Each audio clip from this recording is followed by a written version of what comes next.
warahmatullahi wabarakatuh. Apa kabar teman-teman semuanya? Semoga semua dalam keadaan sehat walafiat ya. Ketemu lagi kita di channel saya, channel Desi Sutriani. Semoga masih setia di sini untuk kita update terus tentang pinjol-pinjol. Update apa saja peraturan-peraturan OJK dan apa-apa saja pinjol yang mulai bangkrut. Nah, kali ini saya akan membahas tentang 16 pinjol yang digadang-gadang bangkrut sama OJK. OJK sudah menyatakan bahwa ke-16 pinjol ini sudah tidak bisa lagi dipertahankan. Nah, apa-apa saja pinjolnya kita akan bahas. Tapi sebelumnya buat kalian yang baru gabung di channel saya, jangan lupa klik tombol subscribe-nya, nyalakan notifikasi loncengnya agar terus bersama dengan saya. Oke teman-teman, ini dia buat kalian.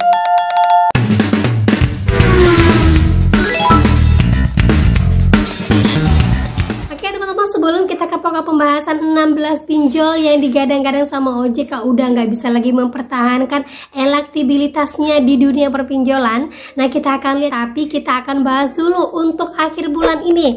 Nah, banyak sekali nih yang DM, yang WA kepada saya. Maaf buat teman-teman semua yang DM-nya masih belum saya buka, belum saya jawab juga sampai sekarang karena begitu banyaknya orang yang bertanya-tanya terus setiap hari kepada saya. Jadi saya akan membalas sesuai dengan kemampuan saya karena di balik itu juga saya ada kesibukan. Dan juga buat teman-teman saya yang merasa, Mbak kok pengalaman temennya terus yang dibagiin, kok pengalaman temennya? Iya, karena di sini saya mengangkat semua pengalaman teman-teman saya yang ikhlas untuk dibagikan kepada kalian.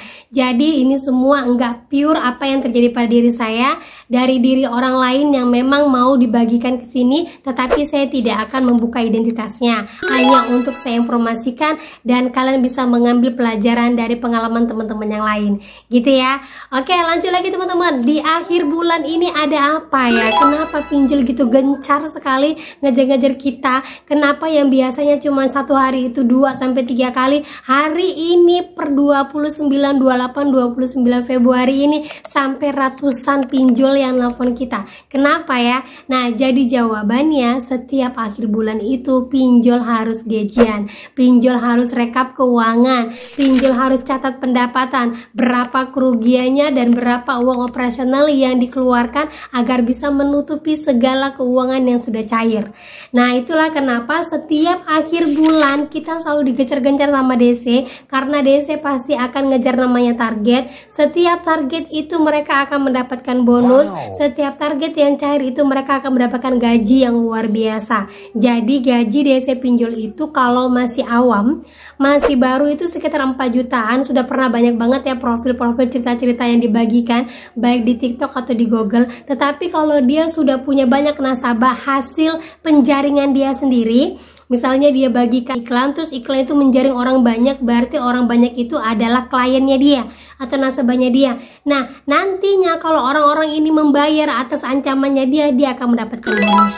Ya, jadi itulah yang dikejar-kejar sama DC-nya di akhir bulan. Jadi sikap kita kalau di akhir bulan tetap tenang, tetap seperti biasa aja. Kalau emang nggak ada dana, nggak usah bayarkan. Dan juga yang paling saya selalu ingatkan buat teman-teman, di akhir bulan ini pasti banyak sekali DC-DC yang nakal. Banyak sekali teman-teman ya. Salah satunya mungkin DC-nya yang memang bermasalah di perusahaan karena dia mau dipecat, jadi dia mengambil kesempatan sebanyak-banyaknya. Yang kedua, memang DC-nya suka bermain.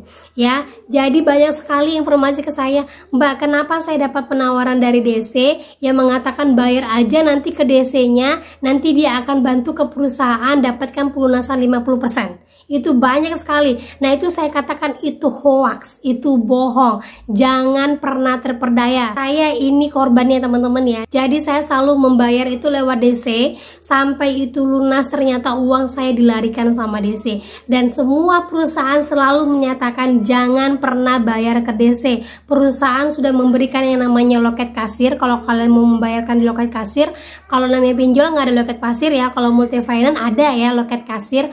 Kalau tidak ada, kalian sudah dipermudah dengan cara membayar melalui virtual account. Di Alfamart juga bisa, di M-Banking juga bisa. Jadi jangan pernah terperdaya apapun. Banyak sekali setiap akhir bulan itu penawaran dari DC. Tenang, nanti saya bantu nego. Yang awalnya baik-baik, ternyata di balik kebaikan itu ada modusnya. Jadi hati-hati teman-teman ya. Jangan pernah terperdaya. Setiap akhir bulan selalu lihat oh ya udah mau akhir bulan nih pasti DC-nya begini. Tandai aja, pasti itu banyak terjadi ya. Oke, kita lanjut lagi ke 16 pinjol yang memang digadang-gadang sama OJK itu akan bangkrut di tahun 2024. Karena apa? Sudah banyak sekali sih pakar ekonomi yang mengatakan bahwa pinjol ini paling yang bertahan itu hanya sekitar 10-20 pinjol aja. Karena apa? Nah, di sini ada beberapa alasan yang membuat pinjol itu tumbang dengan sendirinya. Jadi ke 16 pinjol ini memang teridentifikasi yang pertama, banyak melakukan gestun ilegal. Itu yang menjadi tolak ukur bahwa OJK memang sangat memperhatikan ke-16 pinjol ini. Nah, gestun ilegal ini adalah gesek tunai ya. Ini sudah terjadi sebenarnya pada akun-akun paylater. Jadi memang sengaja OJK itu membekukan akun-akun paylater untuk memberikan pelajaran bagi yang lain. Tetapi karena banyaknya orang yang sudah mulai paham dengan pinjol, orang tuh sudah mulai nggak mau. Jadi DC-nya itu melakukan sebanyak cara bagaimana untuk menarik orang biar masih menggunakan pinjolnya dengan cara gesek tunai tadi. Gesek tunai di merchant-merchant bisa ya kan. Terus juga online juga bisa dengan cara kita pura-pura belanja nanti uangnya ditransfer ke kita. Nah, itu ada. Tetapi itu cara yang ilegal. Kita nanti bisa kena kasus dan juga nanti kita akan dikejar dari dua arah. Pertama DC dari si pinjolnya, kedua dari orang pemilik tokonya. Nah, itu sangat tidak dianjurkan. Nah, dari ke-16 pinjol ini tuh teridentifikasi kebanyakan menggunakan gestun ilegal. Jadi hati-hati ya, nggak usah ikut-ikutan deh. Cukup satu aja lah masalah kita, yaitu galbay-galbay aja. Ya, oke, lanjut lagi yang kedua. Banyaknya target OJK yang tidak mampu dipenuhi sama pinjol-pinjol ini. Ya, salah satunya yang kemarin itu yaitu setoran modal 2,5 miliar. Terus juga ditambah sekarang ini OJK akan meluncurkan yang namanya sistem untuk pelaporan keuangan. Otomatis kan nanti dilihat tuh keuangan kalian bener nggak ini seperti ini.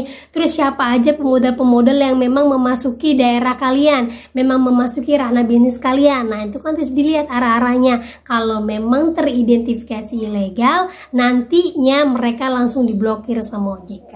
Nah, itu banyak target-target yang memang tidak dimampu sama pinjol-pinjol, khususnya ke-16 pinjol yang bermasalah ini. Ya, lanjut lagi, tingkat galbay yang semakin tinggi. Nah, ini saya paling suka di poin ketiga.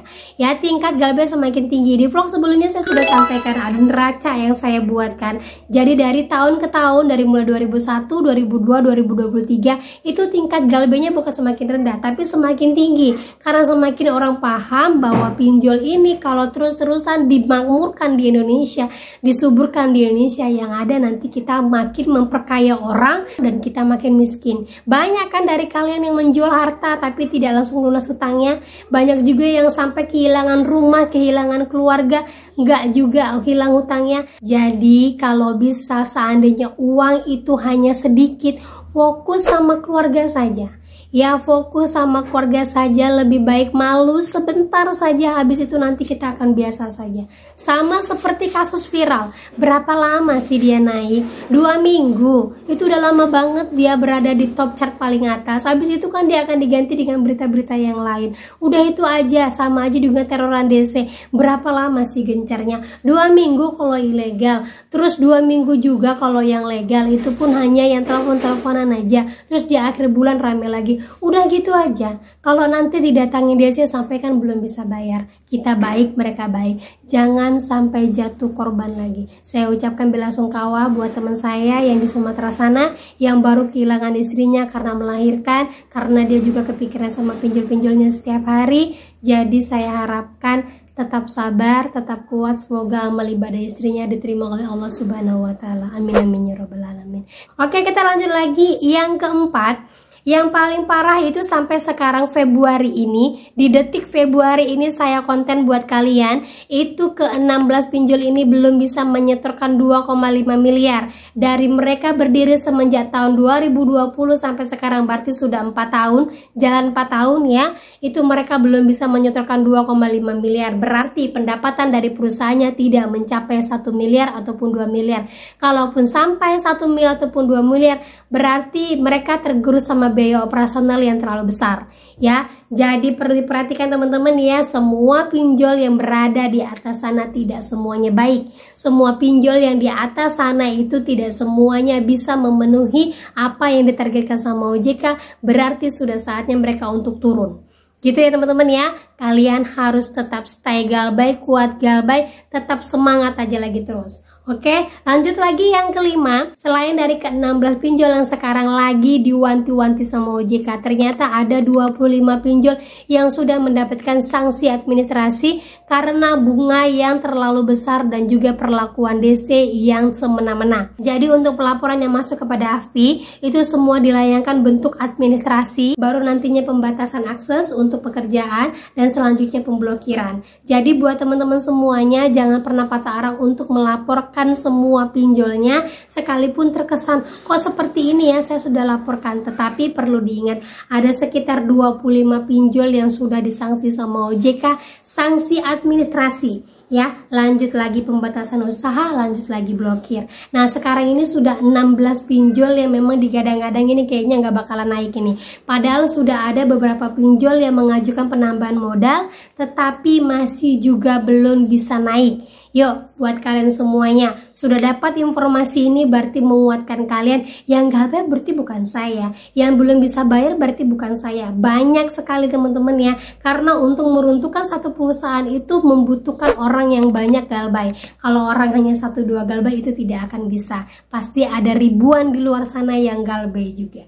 Gitu teman-teman ya. Nah, dari ke-16 pinjol ini emang masih dirahasiakan sama OJK, tetapi saya sangat-sangat yakin sekali yang ke-16 pinjol ini adalah pinjol-pinjol yang TKB 90-nya sangat rendah. Sudah selalu saya update pinjol-pinjol mana saja yang TKB 90-nya rendah. Salah satunya itu adalah Investri yang sekarang memang sedang fraud ya, sedang bangkrut. Yang kedua itu adalah Modal Nasional, dan yang ketiga itu adalah Tanifan serta Aigro, dan juga KTA Kilat 365 Kredi. Nah, itulah pinjol-pinjol yang sampai sekarang belum bisa naik untuk TKB 90-nya. Serta masih banyak lagi ke-16 pinjol yang akan saya update lagi karena sekarang emang belum dibuka sama OJK, tetapi feeling saya yakin bahwa itu adalah pinjol yang TKB 90-nya rendah. Dari TKB 90 rendah ini kita bisa pastikan bahwa mereka tidak bisa memenuhi pemodalan untuk syarat dari OJK. Jadi teman-teman ya, oke, itu saja yang bisa saya sampaikan buat kalian pada hari ini. Semoga menjadi mood booster buat kalian. Jangan pernah patah arang. Ayo motivasi diri kalian terus, buat diri kalian sebaik-baiknya. Kalaupun sekarang lagi banyak DC yang gencar itu karena akhir bulan, nanti sudah mulai awal bulan atau beberapa minggu sudah mulai agak reda lagi. Oke, itu saja yang bisa saya sampaikan buat kalian semuanya. Akhir kata saya ucapkan Assalamualaikum warahmatullahi wabarakatuh.